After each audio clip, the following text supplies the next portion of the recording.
Yeah, sorry about that, everyone. So yeah, so the National Park City Foundation is now looking sort of internationally, and there are a few other cities within the UK. There's some in Asia. There's a couple in New Zealand and Australia. There's quite a few different cities looking at this and basically starting to work together a bit more closely around what does this idea of greener, healthier, wilder cities mean, and how do we sort of work together to achieve it. So they've set this sort of target, 5 cities being declared by 2025, and I'd like to think that Glasgow should be one of those first ones, really, because we've certainly been looking at it for a while, and I think we're already very well established. We've got a really good group of supporters, many of whom are here today, and I'll talk a bit through the process that they've sort of set up for getting this, because one of the real challenges initially was that there was no clear route about how cities would be designated.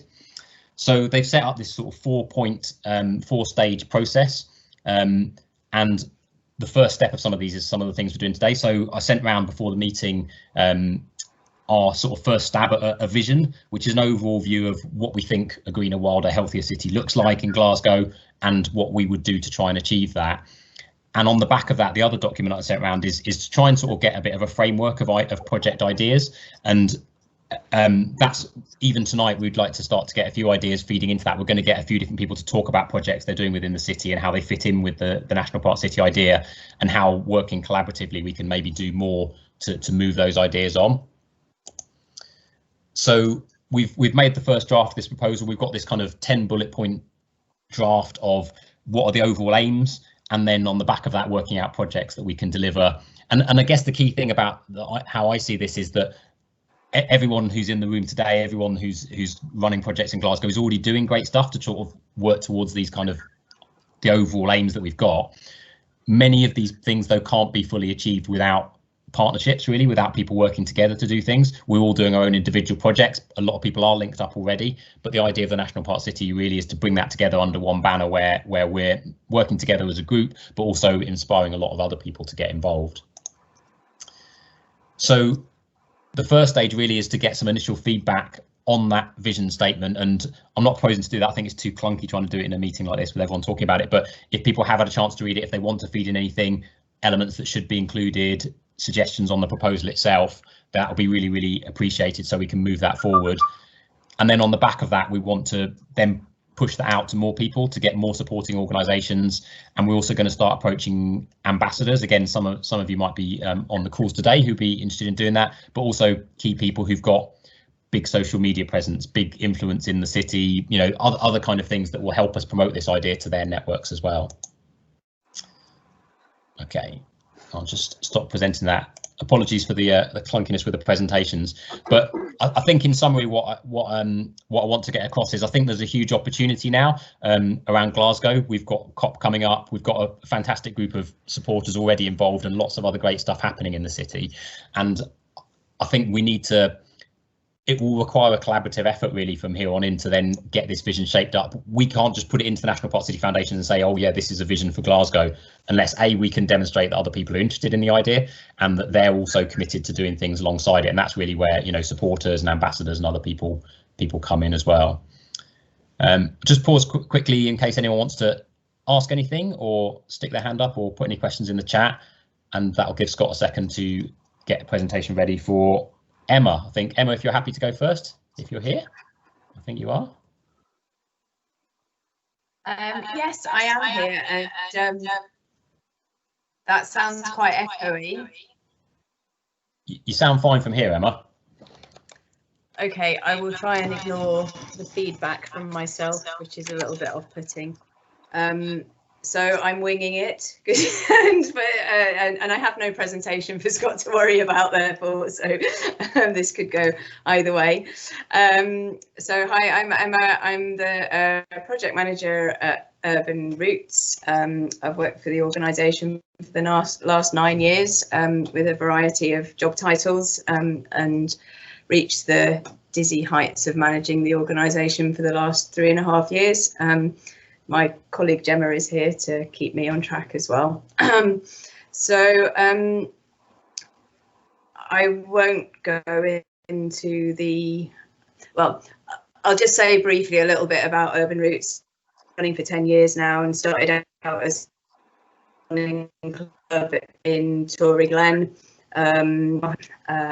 20 staff, some of them quite part-time, but work across community gardening projects, managing the community woodland and conservation work. We do a lot of different projects with kids and young people, so after school clubs, outdoor youth work, work with schools, work around food and health as well, across the south side.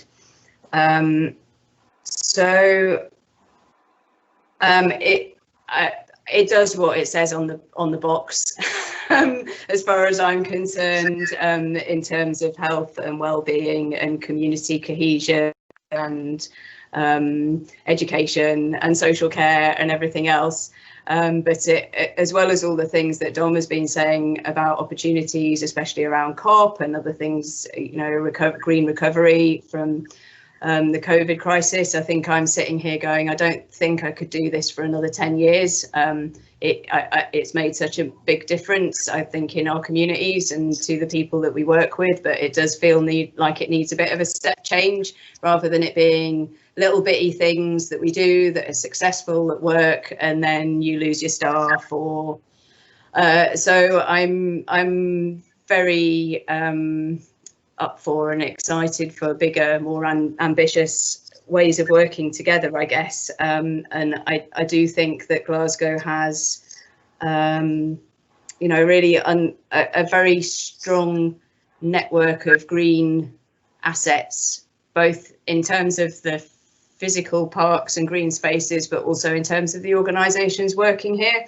And yeah, finding ways to celebrate that and join it up more so that we can be more successful and have more impact is quite exciting.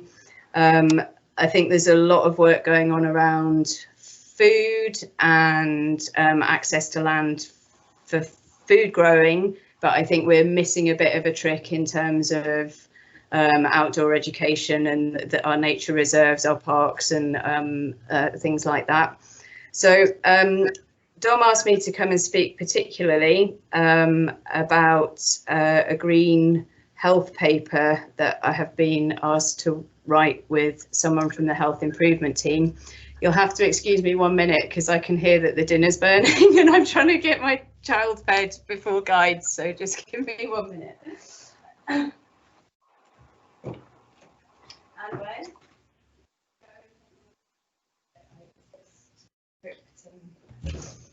This is exactly how all national parks meetings start. Yeah. We must keep the children first time doing that.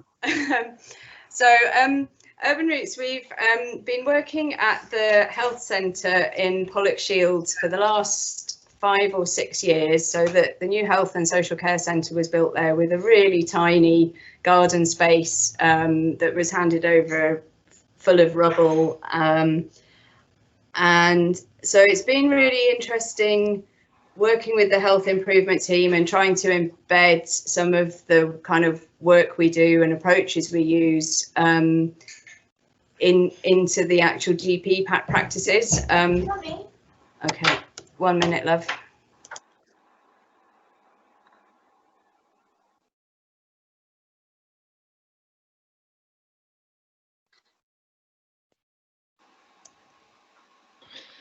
Toby, do you want to maybe move on to get somebody else to go through their presentation and give Emma a chance to?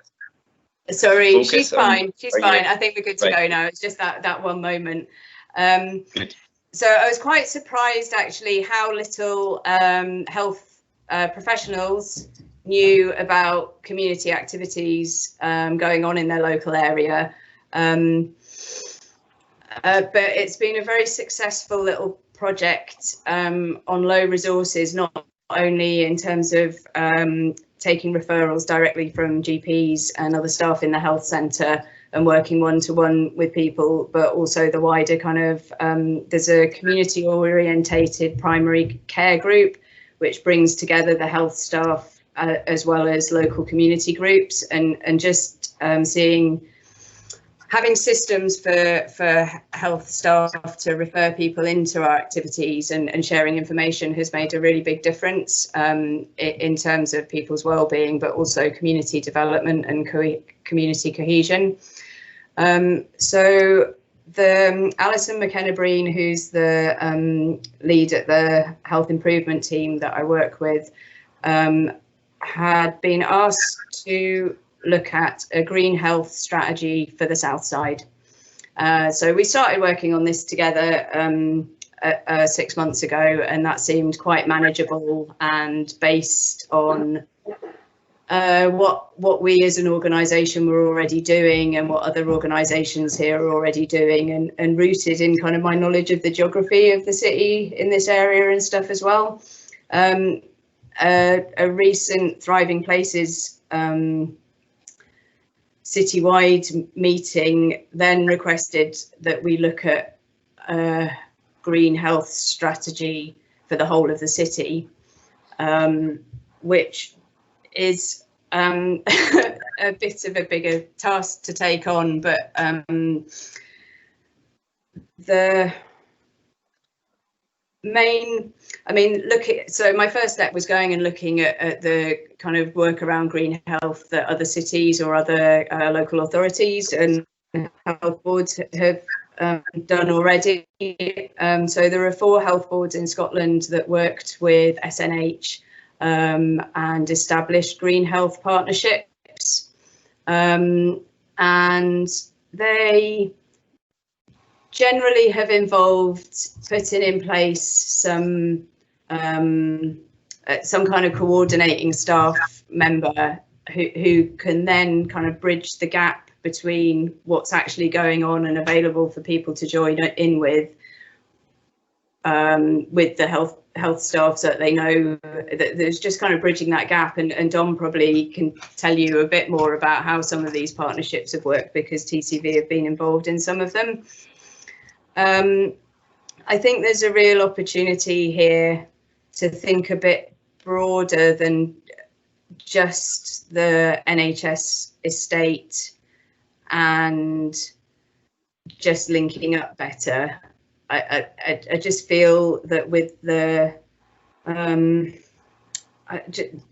with Glasgow at this moment, that there's again a real and COVID that there's a real case for how much value the green space activities can bring, and it's a ongoing problem of trying to say it's worth investing a bit of money now in this, because 10 years down the line people aren't going to need your health services so much. So economically it makes sense, but it's a difficult case to make still.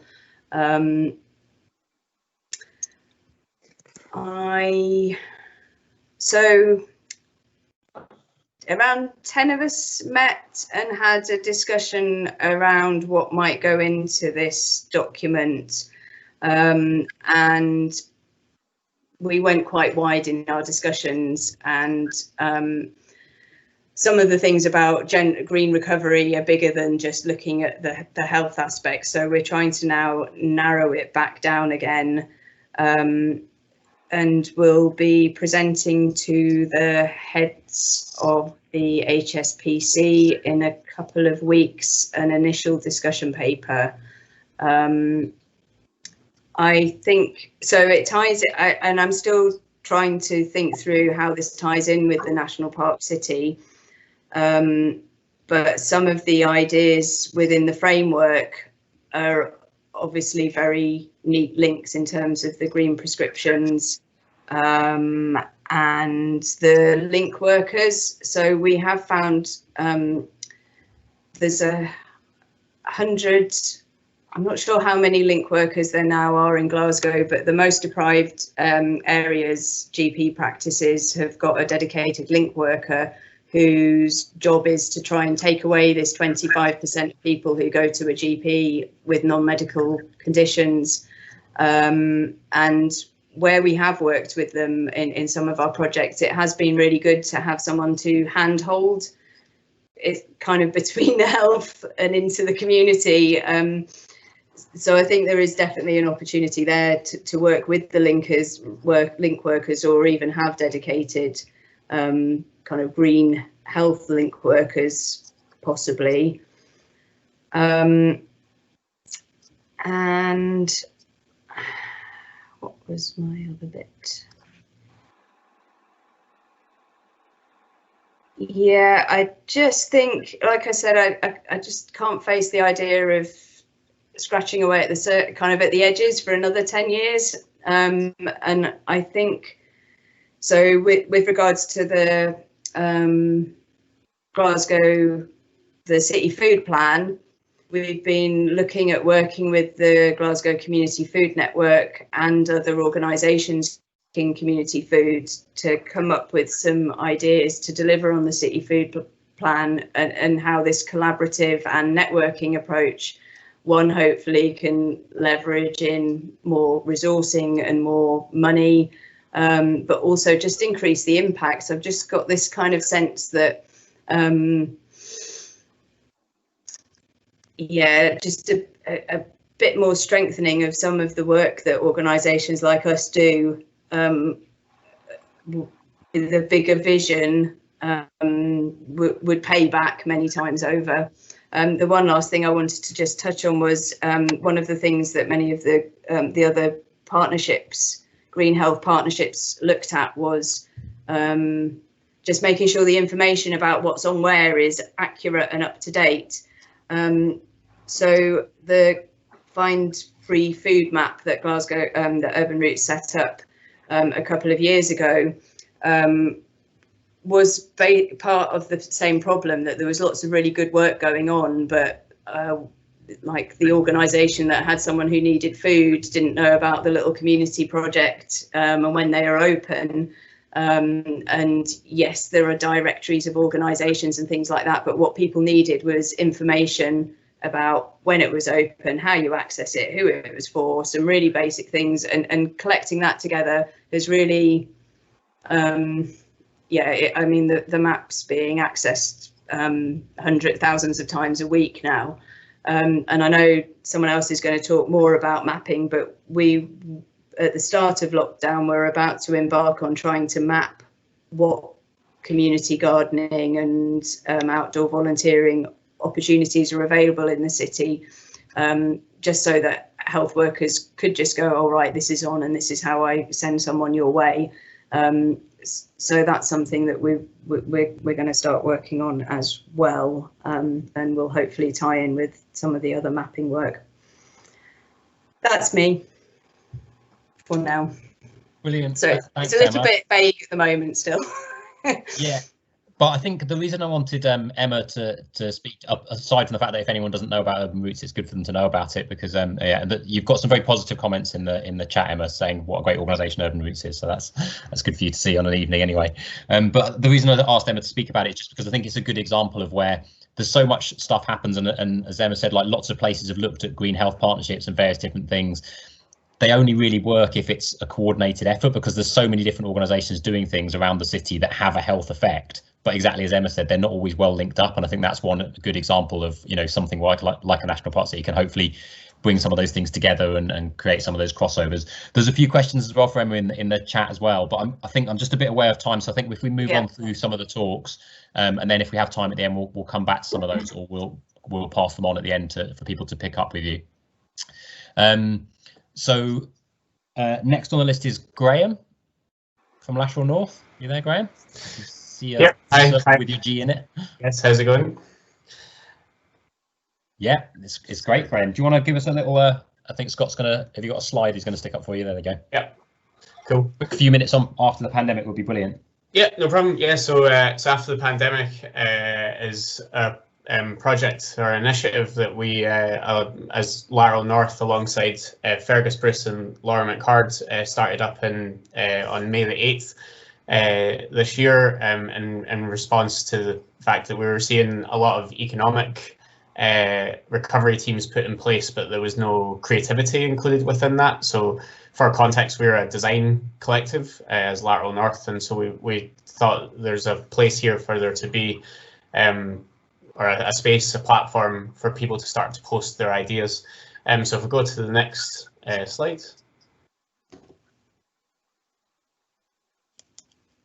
So we effectively sent out this manifesto, which was all about rethink, reimagine and redesign the spaces that we have, and that in particular focused on vacant and derelict land in the first instance within Glasgow. So if you jump to the next slide.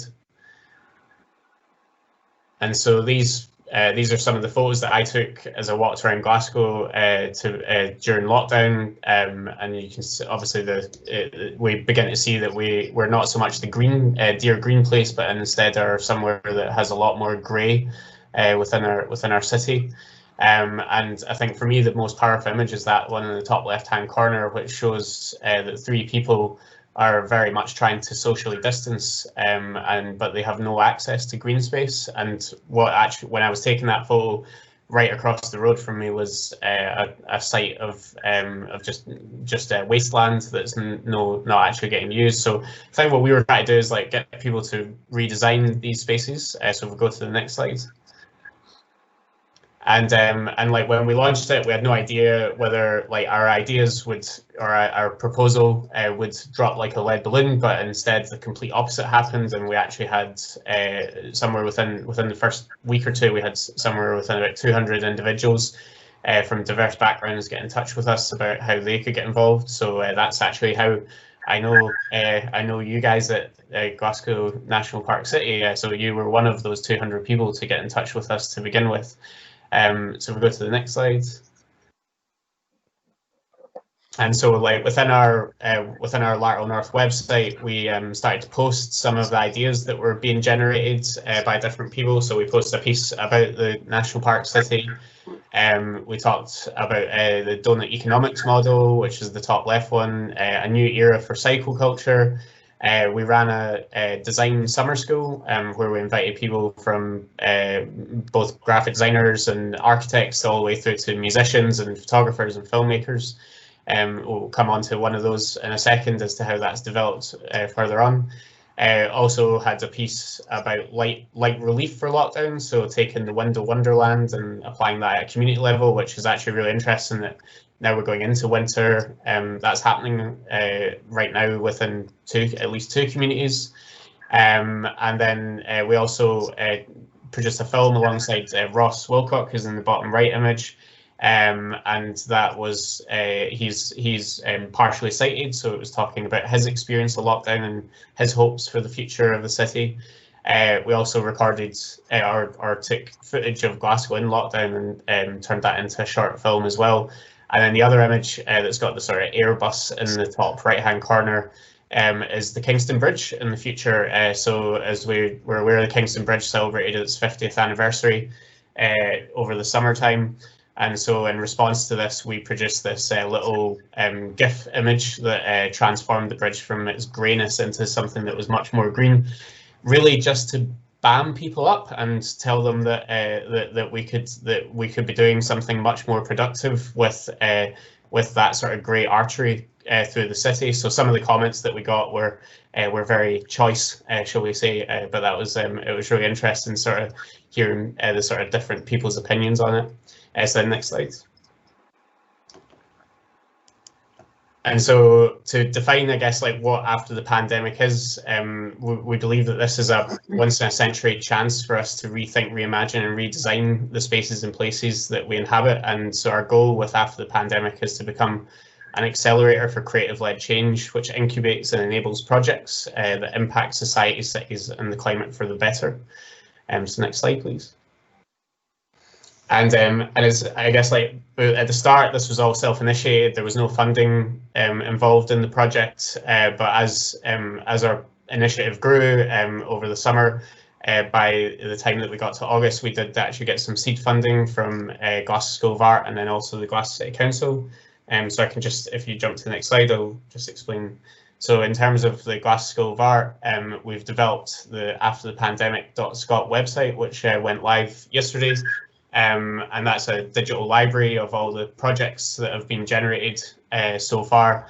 And we're also in the process of producing an after the pandemic document that effectively draws a line in the sand to the work that we've done so far and what we hope to do in the future. Next slide, please.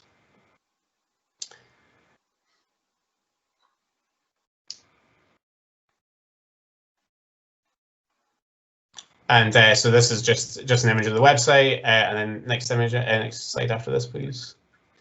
And then we've also been working alongside the DRS team to develop a short docufilm called Glasgow. It was called Glasgow Emerging from Lockdown, but it's now just called Emerging because of the current situation we find ourselves in.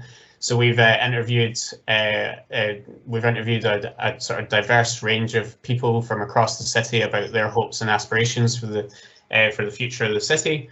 And as one of the sort of short videos that has been produced with regards to that is about green spaces and how they can develop within the city. So that's going to launch on Friday. So we'll post those series of videos as they begin to get published. Next slide, please. And then we've also worked alongside a series of musicians to explore the underside of the Kingston Bridge. So this featured on the afternoon show on Radio Scotland yesterday, where we presented this piece of work. It's a full 13-minute video where Sarah, the musician that's in the middle, the video starts off with her by herself, and then to reflect changes in guidelines, we continue to add more and more musicians until you can see the number that we have on screen, and that so as the video progresses, more and more musicians are added. But we're talking about the fact that space is something that could be used for something so much more productive than what it currently is, as a car park, and in particular the fact that the car park is extremely underused at the moment. It could be something that is much greener and much more vibrant to include art and design within it. Next slide, please. And then so the final slide, just to I guess like update you on where we are and what we're looking to do. We've just launched the afterthepandemic.scot website. We're in the process of producing, and we will begin to distribute the After the Pandemic resource, which is documenting what we've done so far as part of it and where we're looking to take it forward. And then on the 13th of November, we're going to be hosting the After the Pandemic symposium, which is exploring responses to COVID-19, climate emergency, biodiversity at 3 different scales of international, Glasgow, and then Pollock scale.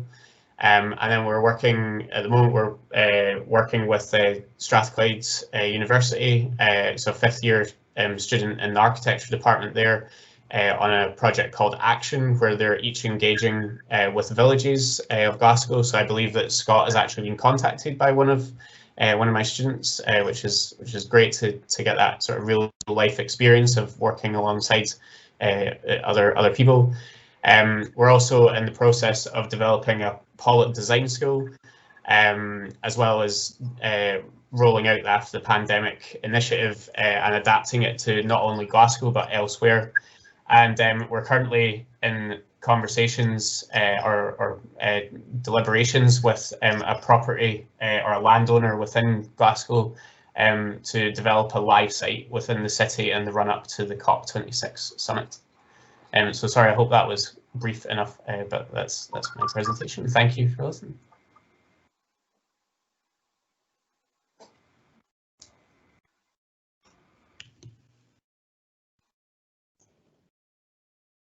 Oh, sorry, Scott, I was going to ask if we could probably shift the order a little bit, because Carleen, I think you need to go promptly, am I right in saying, at 6:25, so I don't want to run over. So Carleen, would you be happy to speak next? Yeah, absolutely. And it actually leads on quite well from the After the Pandemic presentation.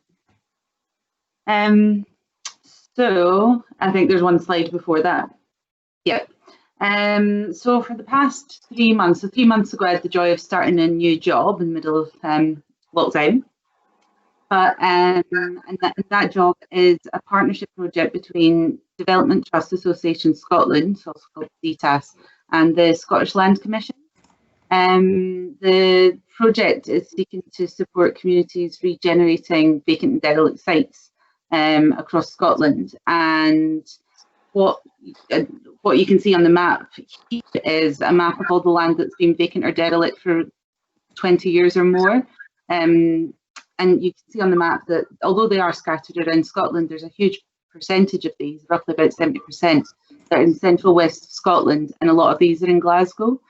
So the project I'm running is a pilot project for 2 years, where I'm going to be giving focused support to community organisations who are physically changing those sites, the sites within their communities that they've identified and want to do something with. So of the 6 organisations, 2 are in Glasgow, and they're the 2 that I'm going to be speaking about. If you'd be able to move on to the next slide, please.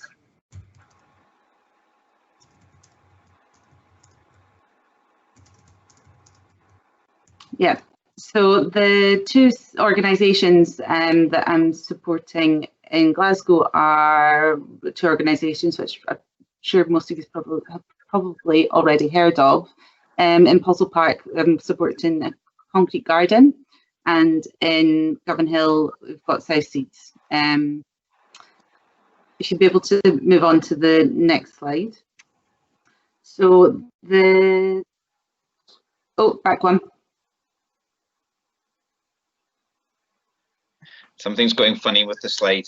I'll try and sort it out. Well, I'll close it. The concrete, I'll just speak about concrete garden first, that's fine. So the concrete garden site is, the South Seed site is nestled within Queen's Park. It's in the recreation ground. It's the site of the old changing rooms, which used to be used for people who were playing football to get changed, and it's been lying derelict for a couple of decades, and it's in really poor condition. Lots of people walk past it all the time, and locals want to see something done with it. South Seeds are an organisation that helps to support people to live more sustainable lives, and actually just behind the trees in the pictures there is their urban croft, which they share with Locavore. And so they'd like to use this site not just to extend their community gardening programme, but also to have a more sort of public facing element to the community growing programme, because people walk past the site and they would more readily be able to engage with people who don't already get involved with the services that they offer. Obviously there's a building on this site, and they're seeing that as an opportunity to reuse that space if it's in decent enough condition, to use part of the space to take down building on part of it and use it as have a sort of covered element and sorry, the screen going weird, but have a sort of outdoor socialising space. So when thinking about a greener, healthier, wilder Glasgow, using a site that is detrimental to people walking past, feeling poor about their community and the way it's presented, and a site of antisocial behaviour, it's a great use of that site. They're right at the start of the journey at the minute, speaking to landowners and feasibility studies done of the building, but we're hopeful that the garden element will be up and running if everything goes to plan by the growing season, and then after that the building will be tackled as the project progresses. Would you be able to move on to the concrete garden, please? The next slide, sorry. So the second organisation and site in Glasgow that I'm working on is in Postle Park. Postle Park has a long sort of history of having a lot of vacant and derelict land, and on the map at the top left you can see that that is the case here. The concrete garden, I have been working in Postle Park for quite a while now, quite a number of years, and have had some really successful projects, including the concrete garden and the back garden, which is just beside the site that they're looking to develop with this project. They focus on supporting sort of community growing, well-being of the community and outdoor play. And on their sites, there's just so much demand for people wanting to use their sites, because, like it was said in the previous presentation, it's just both the projects I'm supporting are in high density areas where people don't necessarily have access to their own green space through gardens, and because of that they want to extend the space that they've got. So the site that they're looking at, you can see the picture, is pretty clear at the minute, and they want to create a a big wild outdoor play space for the kids in the area, and it's really important to them, not just because it's going to be really valuable, because the site that they've got at the minute is so well used, and there's not enough space for all the kids that want to use it. But the area, so all the other pockets of derelict land that you're seeing on the map, they're actually just being developed just now as housing. It's being built, so there's going to be even more demand for the wild outdoor play space for the kids that are going to move into the area. Would you be able to move on to the next slide, please? Yeah, so very quick rundown, because both are right at the start of the project, so we're just really looking at the land, speaking to landowners and things like that. But if you do want more info about either of them or the other organisations that I'm supporting that aren't in Glasgow, feel free to drop me an email, or yeah, both the organisations' email websites are there if you want to have a look at what they do. That's me. Fantastic, thank you, Colleen. And yeah, again, another good example. Well, two very specific projects, but as we know, there's so many potential sites all around that could be developed, and there's a big push at the moment to try and do that from lots of different angles, really, to try and identify these sites and make them into better use. And obviously, a few people have pointed out in the thing, we've got obviously the Children's Wood, we've got even as a supporter of the group, we've got Fans of Barrowland Park is another vacant and derelict site from the past. So there's a lot of these spaces in Glasgow that have got huge potential, and even just linking them up is a really big feature for the city and a really big opportunity as well. So thanks, Colleen, for talking about that. So I'm going to very quickly talk about a project that I've been taking a bit of a lead on. Oh no, Toby, you've got Toby's slides up. Toby, you do yours. Hello, thanks, Don. Before we get the slides up, Scott, just want to, yeah, can we just have the camera on? That would be useful. So yeah, I'm here just to chat about urban nature maps. I'm going to just quickly cover what an urban nature map is, how it links to Glasgow National Park City, how the content is shaping up. So we're going to have a sneak preview of that, which is quite exciting. And then I can chat about how you can get your hands on some maps if you feel as if this is something that excites you. So to go back to the beginning, Urban Good, they are a social enterprise, and their mission is to improve life in cities.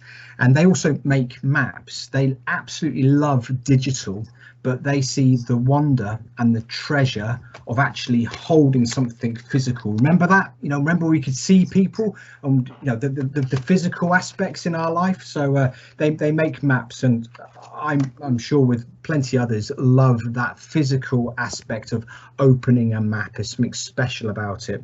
So yeah, here is an example. This is a map that was made for London, very much connected with the London National Park City campaign as well. But they've also made maps for Amsterdam, for Newcastle upon Tyne, and they are putting finishing touches on a couple of maps, one in Edinburgh and one in Glasgow, and it's the one in Glasgow that I want to focus on. So yeah, Scott, if you could show us some slides, that would be great.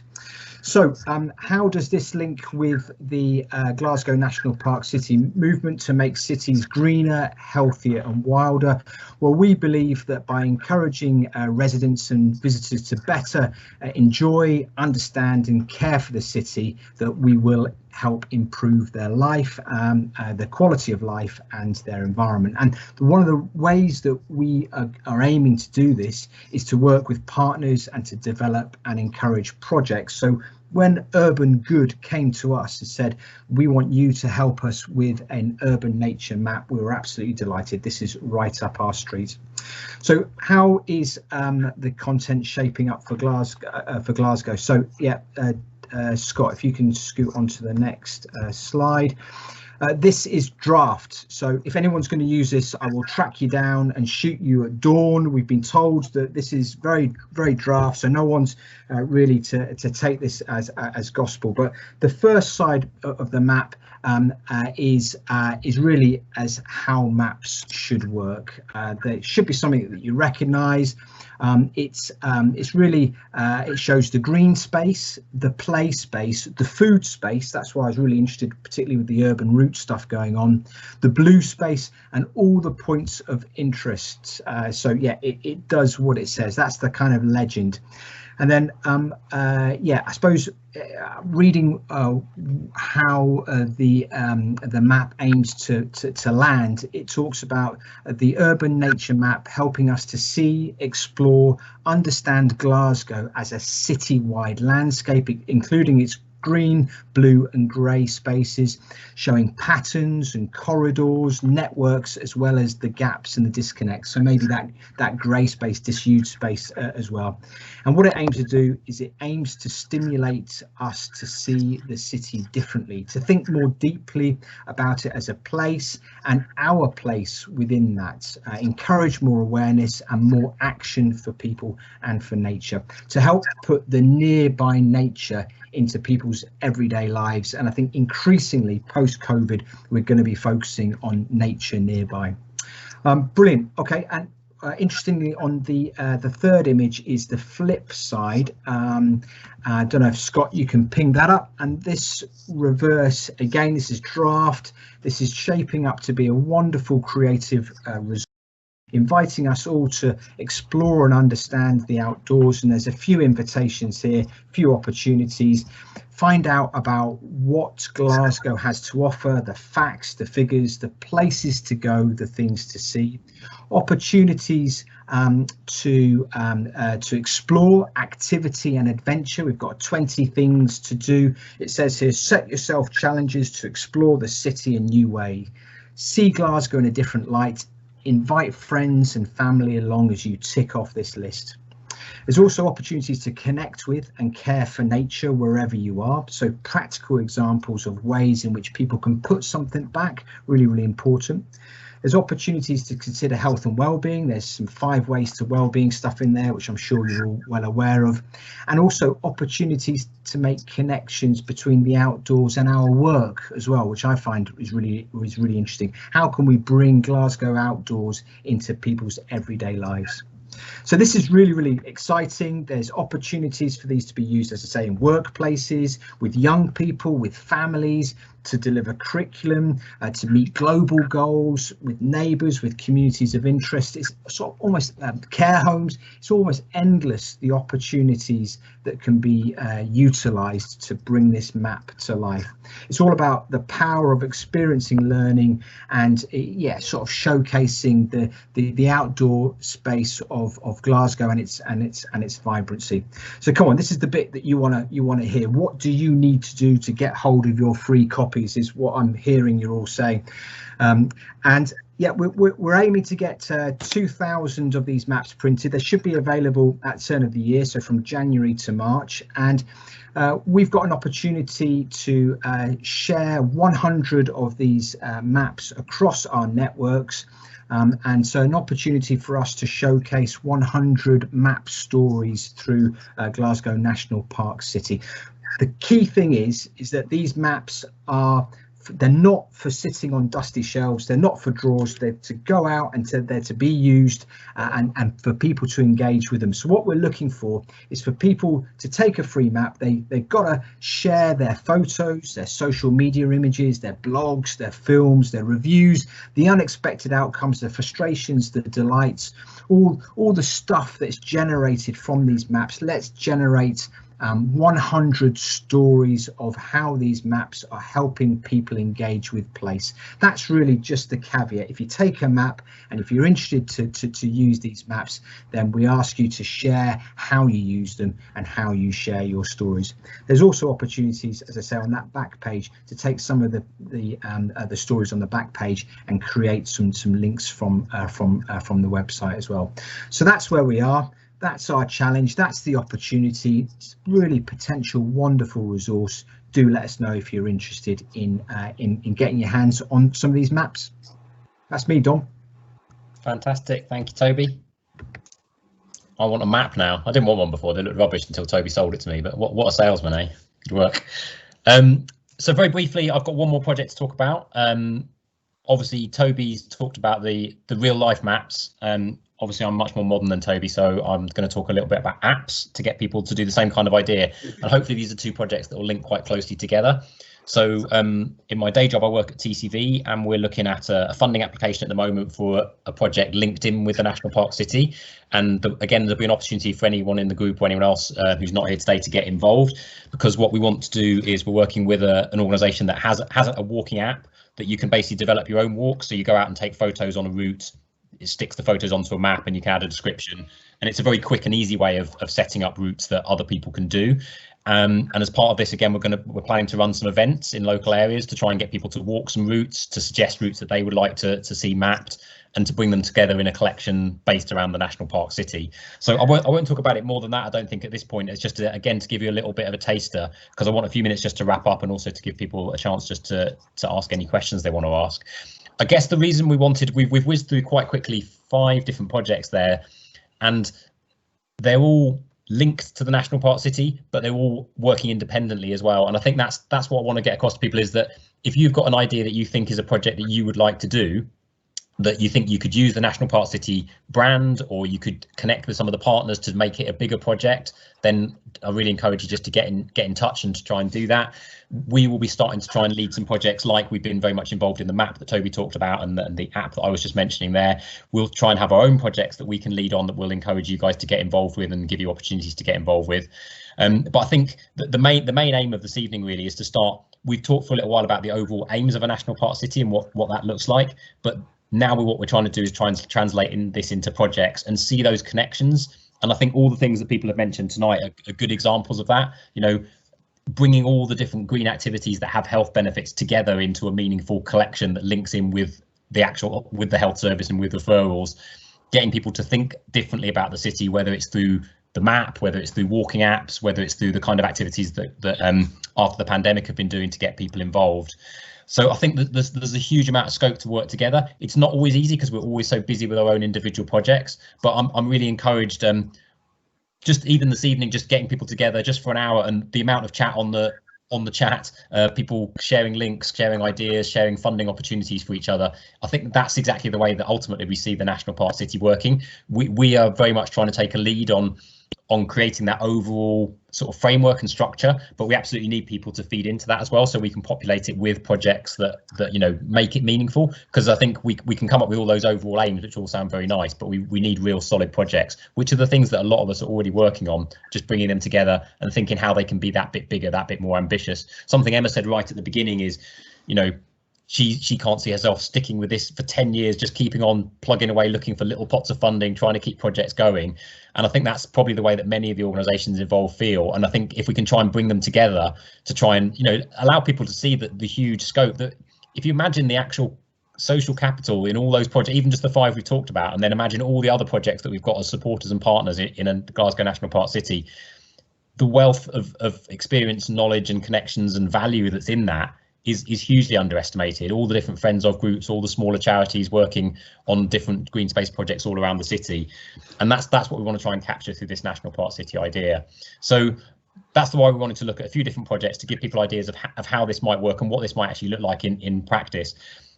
But I guess the one thing to say is that we, as a National Park City group, we can't do it all ourselves. The bit that we can do is bring the brand, bring the concept, structure the framework around how some of those things will happen. But the individual connections will be up to you to contact us, for us to come up with project ideas that you can get involved in, so that we can start to try and put some meat on the bones of it, really, I think, and see how this overall idea actually translates into projects that sort of start to really change the city.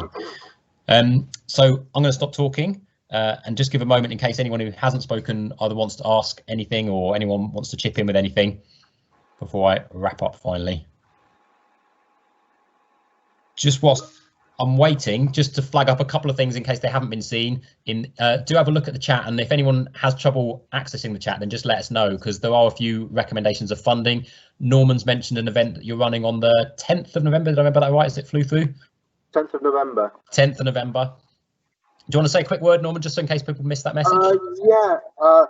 It's in response really to the fact that Oct2020 is not happening in Glasgow, and 10th of November would have been the starting date of Oct2020. So we're kind of trying to celebrate that by connecting it to a project which we call Reclaim Maryhill Road, an attempt by the community to bring some kind of humanity to that, arterial trunk road that severs a community. Quite a few local people are interested in just highlighting those issues just by walking around the area. I will be publishing a map on our Facebook page to show the extent of the really short and simple walk around the area, to highlight the area is dominated by traffic, but potentially a beautiful green space. So we're going to be focusing that activity around a White House project in Maryhill, where we've got a cafe and a bike shop, and people who come on this event can pop in for a coffee on the day, and we can just exchange ideas. Fantastic. Yeah, great. Thanks for sharing that, Norman. And if you want to send us on some information, we'll put it out on our social media stuff as well. So Emma's got a hand up. Well, yeah, one that's really interesting, Norman, and I think to me it kind of highlights part of information sharing and just I don't know, keeping track of everything that's going on so it feels coherent, and you're not just little bitty things going, oh, here we go again, we're still where we were before, and riding this wave of people going, oh, we need our green space. It's like, how do we grab that and go with it? I had two things. One, I guess for me, part of a few bits of feedback I've had from about the National Park City is still people going, well, what is it? What does it mean? And a little bit, it's something that I feel like we're negotiating a little bit still with the Glasgow Community Food Network, is that if you have an organisation that's the network or the member body, I don't know exactly what the setup would be, it's how do you make sure that benefits the organisations who are already doing stuff, and rather than it feeling like you're in competition with them in any way. And I think it's doable, and the benefits outweigh any of the kind of difficult conversations you might have to work for. But that's certainly one of my personal questions about the National Park City. I totally buy into it and see how it works, but it's kind of getting that balance right and making sure it's seen as a benefit for organisations and people. Just to say on that, Emma, I think, well, you're absolutely right. I know that is a question that a lot of people have, and I feel like, obviously we talk about it a lot, so I feel like it's coming clearer and clearer to me what that looks like, both in terms of like what we're trying to communicate and also how you frame all those different projects. But that's where it's a key thing that we do get that feedback from people of, like, when we start putting out the more formal proposal I sent out to people, like, what do people think, and then the next stage of that is that kind of framework of projects.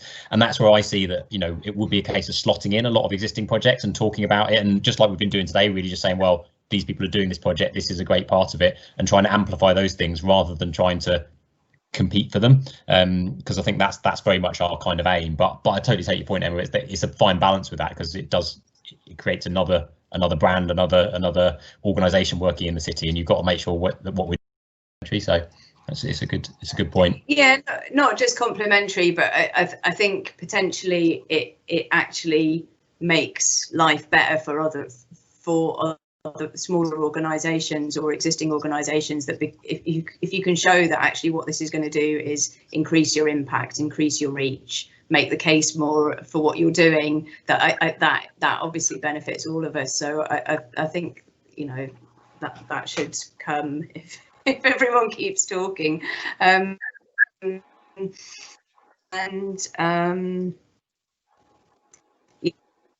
Yeah, some of the projects, I mean, my line would be let's use this specifically, like the schools one. It's like, where do I go now? I've just instead of having another bitty project that finishes and all that learning is lost. How do I get my outdoor learning officers funded now, kind of thing. So I would be quite interested in picking up on some of the specifics of the ideas you've got there, actually, at this stage. Absolutely, yeah, and I guess that's what I'd just like to encourage is I think that that will be an absolutely a two-way street. I think we're really committed to amplifying what other people are doing and trying to get that bigger picture. But we can only really do that if people feed stuff in. So I think it's a bit of a chicken and egg situation, really, I think. But the more people can feed stuff in, the more we can amplify it, and the more we can try and our aim really is just to try and bring those voices of all these different groups, together. And as you say, Emma, hopefully create a pie that's bigger rather than chopping up the pie into smaller pieces. That's the thing. And to save time as well, potentially a partnership project, you can go, right, well, we do one funding application for 10 outdoor education officers instead of writing 20 funding applications for 2 outdoor education officers in the city. It's that kind of thing. If we work collaboratively, it could, mostly benefit the people that we work with, and that's, to me, that's what it's all about. Our work is so much focused on those facing inequalities, so I think it's on all of us really who have the capacity to keep chipping away and realise some of this. Yeah, absolutely. And Sally from Forks also put similar comments really about and I completely agree with what she's saying. I think it's a matter of how we can find those things that we can do that can help without creating more work.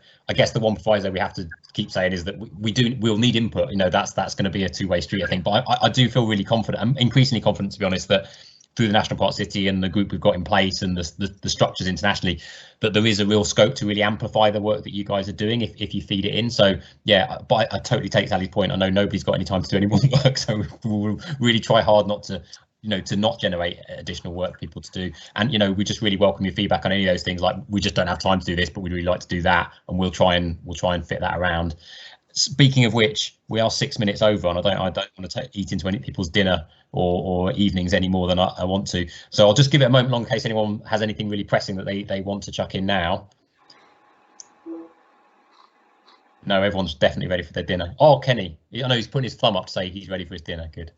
All right. Well, just huge thanks for coming. I know it's not the easiest way of doing it. It's a little bit clunky with the presentations, mainly my fault. Sorry, Scott, made you look bad by sending you the wrong presentation. And it's a little bit tricky just getting across. It'd be really nice to be able to sit over a cup of tea or a pint and talk about a lot of this stuff. I think it would be a lot easier and probably more enjoyable. But I really appreciate you taking the time to tune in, and just really encourage you to follow up, whether there's just one particular project or one particular person from this meeting that you think, yeah, that's something that I want to know more about. You want to get one of Toby's maps, or you want to get involved in some of the events about walking routes with the app, or involved in it after the pandemic, just please get in touch. I think it's there's huge potential and there's a real opportunity, but we just got to find that way of, without creating any more work, all coming together with one voice, which is a very difficult balance. But I do feel like we're making really good progress. So